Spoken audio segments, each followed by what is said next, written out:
Salut les lapins, c'est Choups, on se retrouve pour une nouvelle vidéo unboxing. Oui, parce que ça faisait longtemps qu'on n'avait pas unboxé un truc. Et là, cette fois-ci, cette vidéo, je peux la réaliser uniquement grâce à l'aide de Razer. Alors oui, Razer m'a envoyé ce que vous avez vu en description, hein, cette magnifique boîte. Mais que contient cette boîte que j'avais partagée sur les réseaux sociaux? Vous l'avez vu justement en description. C'est dans le titre de la vidéo, donc c'est complètement con pour moi de vous demander qu'est-ce qu'il y a dans la boîte. On sait tous ce que c'est. Ce n'est autre que le Razer Blade 15, nouvelle version 2021, qui avait été annoncé lors de l'E3 2021, lors du Razer Showcase, donc ça veut dire qu'il est tout nouveau, tout récent. On va ouvrir cette boîte ensemble. Alors, dans la boîte, qu'est-ce qu'il y a en vrai?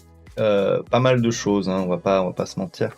On a déjà ici le méga transfo qu'on va mettre là, et ensuite on a le cordon, hein, on va mettre là, et finalement la boîte qui nous intéresse, à savoir, on va enlever les plastiques. Je vais pas vous mentir, hein, le packaging est vraiment safe, quoi. Vous avez ce genre de choses dedans qui est vraiment là pour protéger vraiment votre matos à mort. Même le transfo, il peut rien lui arriver, quoi. Il est sous vide, quoi. Et donc voilà, on a donc ceci qui est vraiment l'objet qui nous intéresse. Là, on sait qu'on a un Razer, c'est pas comme l'autre boîte où tu dois le deviner. Une boîte noire avec plein de trucs. Toujours des boîtes de très bonne qualité chez Razer. Enfin, on voit que les pliures, le noir, l'impression est vraiment top. Et alors dans cette boîte, qu'est-ce qu'on a? Alors je vais essayer de vous cadrer ça au mieux. On s'en fout de voir ma tête en vrai. On ouvre la boîte. Le magnifique Razer qui est là. Voilà, la qualité est pas ouf sur cette caméra, mais bon, vous voyez ce que c'est. On va le sortir de la boîte, hein. On va regarder un petit peu ce qu'il y a d'autre dans cette boîte. Alors, le problème de ce genre de boîte, c'est ce que je trouve tout le temps, c'est que j'ai toujours peur de foutre en l'air le matos. Voilà, le voilà. Et il y a un autre petit carton avec. Je vais enlever les deux et on va faire des plans plus sympas. On vire la boîte, si je trouve de la place autour de moi. Trop de câbles ici, trop de câbles. On va commencer d'abord par the pochette. Alors pochette, faut savoir que le PC a déjà eu plusieurs mains avant moi, donc ça ne m'étonnerait pas qu'il y ait eu déjà des choses qui ont disparu de la truc. Donc on a un film microfibre pour nettoyer l'écran, les autocollants qu'on peut rajouter dessus, et le blabla habituel, voilà, d'achat. Voilà, j'ai dû faire un cut dans le montage tout simplement parce qu'un marchand de glace vient de passer. Et donc voilà, donc ça c'est les petits papiers qu'il y a dans la petite pochette. On va les remettre pour quand le suivant aura le PC, si ça l'intéresse, comme ça il pourra regarder ce qu'il y avait dedans. Donc ça, sur le côté, on s'en fout. Et on va se focus sur, je vais vous montrer la bait. Alors on voit que il est assez épais, mais pas tant que ça. C'est un modèle 15 pouces, ici c'est le Razer Blade 15, on voit qu'il a déjà eu plein de mains dessus, hein. La finition est full métallique, ce qui est vraiment bien. Il y a deux patins pour pas qu'il se casse la gueule au sol et qu'il le rehausse un petit peu pour la ventilation. Ça c'est vraiment bien. Sa ventilation est assez basique. Je sais pas comment, si ça se refroidit bien, on verra ça pendant les tests, mais on voit qu'ici on a toute la grille d'aération et les deux ventilos. Moi j'ai toujours été habitué à des PC de gamer avec des putains de grosses sorties ici derrière. C'est bizarre. Enfin, et aussi sur les côtés ici, des deux côtés ici, enfin, avoir un airflow maximal ici, je sais pas du tout si ça se refroidit bien, si ça truc, parce que bon, une carcasse métallique quand ça chauffe, je mets des doutes. Ensuite bon, voilà, la finition est belle, on va l'ouvrir, on va virer ce truc et on voit l'intérieur. Je sais pas si vous verrez bien, je vais essayer de retravailler l'image, mais je vous promets rien.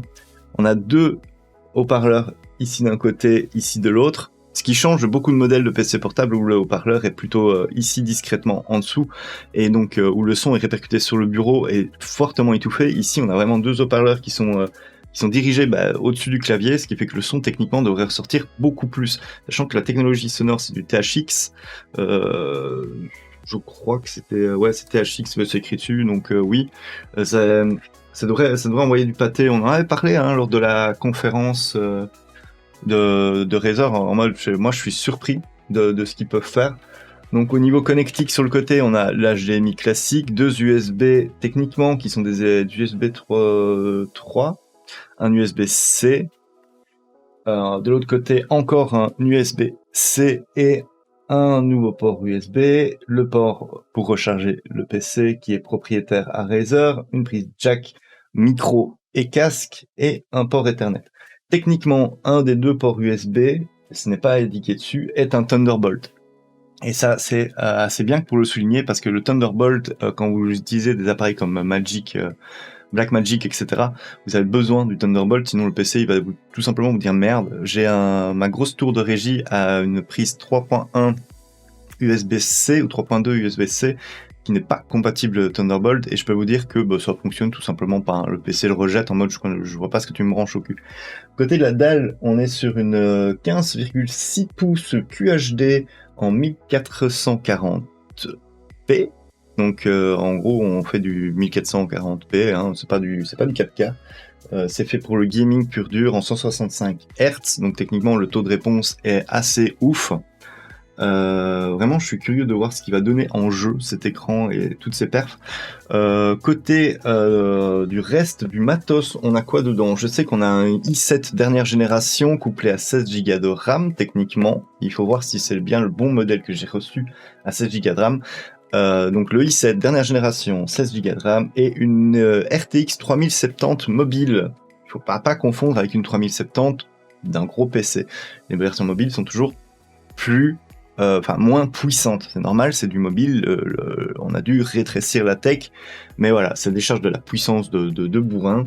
Donc vraiment à voir ce qu'il va donner en test. En attendant, voilà, c'était le petit unboxing du Razer 15, de Razer Blade 15 de dernière génération, RTX 3070, etc. J'espère que cette vidéo vous a plu. N'hésitez pas à me dire en commentaire ce que vous attendez du test, ce que vous voulez réellement voir avec le PC, sachant qu'on risque de faire pas mal de photos du PC entre-temps pour les réseaux sociaux, donc je répondrai à des questions déjà entre-temps, et puis on va faire pas mal de choses, Donc oublie pas de t'abonner, de mettre un like, un commentaire, ça ferait plaisir. Sur ce, prends soin de toi, prends soin des autres. Ciao.